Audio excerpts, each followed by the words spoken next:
2020. You son of a bitch. The year end is upon us, and it's time to take a good hard look at what the gaming world had to offer.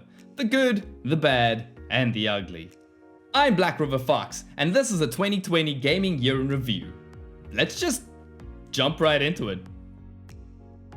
It seems like we're slowly moving back to a place where good old-fashioned single-player adventures are taking front and center stage again. With live service games failing left and right, it's pretty refreshing to see this return to single-player form. PlayStation specifically has been at the forefront of this crusade, with the heavily awarded but divisive Last of Us 2, the beautiful but repetitive Ghost of Tsushima, and the bite-sized Marvel Spider-Man Miles Morales. On top of this, we also got the amazing platformer Ori and the Will of the Wisps on the Xbox, along with the tough-as-nails Doom Eternal. And insanely enough, we got a new Half-Life game. For VR, but still, Half-Life Alyx. Geez, 2021, buy me dinner first. These were just a handful of games that blew me away this year, and I'm sure anybody can come up with like a whole list of different games. Every game I just mentioned pushed the gaming industry forward in terms of what defines a video game. It shows that we can have such a diverse range of experiences that still fall under the definition of what a game actually is. And I love that there's something for everyone, from a gorgeous indie title to a all-out blockbuster cinema experience. Oh, and I almost forgot. We finally got the next-gen consoles. What? People are social animals, and with the majority of the world being under lockdown for most of the year, it was pretty tough to get some social healing. Fortunately, we have the internet, and we have games. Kicking it off, we had Animal Crossing New Horizons. Holy crap did this game have its moment. From celebrities streaming on Twitch to presidential candidates inviting people to tour their island. Talk about being at the right place at the right time. And the same goes for Fall Guys, making the very smart move to launch as a PlayStation Plus title. Nowadays, these games aren't as top of mind as it used to be, but I'm sure they still have quite a significant piece of the pie. And speaking of being at the right place at the right time, Among Us, a game that launched in 2018 to very little fanfare, pretty much exploded in 2020. And they basically have big shot streamers to thank for that massive surge in popularity. And the same went for Phasmophobia, a cross-play multiplayer game that had you and up to 3 of your friends do some co-op crap your pants ghost hunting. The crazy thing is that aside from Animal Crossing, it basically showed us that you didn't need to have this massive AAA title to get crazy popular. And you can really see other devs trying to jump onto the social trend, with Back 4 Blood, the spiritual successor to Left 4 Dead, dropping in June next year. That is, if we're still here by next year.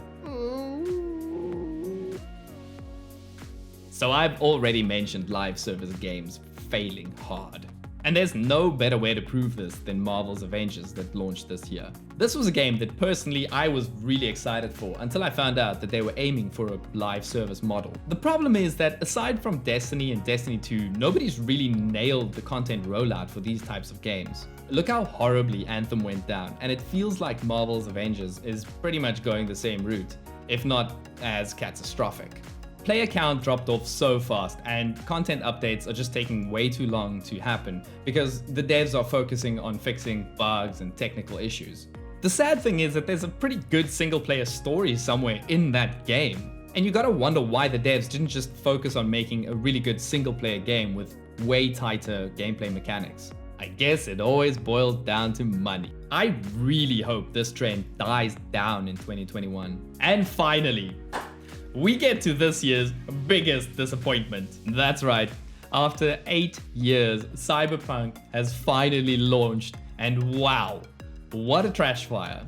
And to be clear, I totally blame the dishonest and unethical management team for this failure.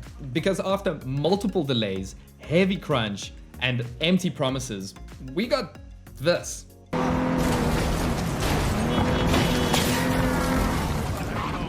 Riddled with bugs, shocking gameplay, missing promised features, and just subpar gameplay. I've completely stopped playing this game because personally I'm finding it hard to come to grips with my expectations and what we got for the end product. So yeah, some of that's totally on me, but let's just hope that the devs can turn this around a la No Man's Sky. Please. So there you have it. A mixed bag of screaming cats. But all in all, I gotta say, considering the circumstances, It was a pretty damn good year for gaming. Some really big highs and the release of games that we've been anticipating for a long time. But it seems with those highs, we also have to get the crushing lows. Perfectly balanced, as all things should be. As always, thanks for watching this video. I hope next year is a significant improvement over what we just had to endure. Stay safe, and I'll see you next year. Black River Fox, out.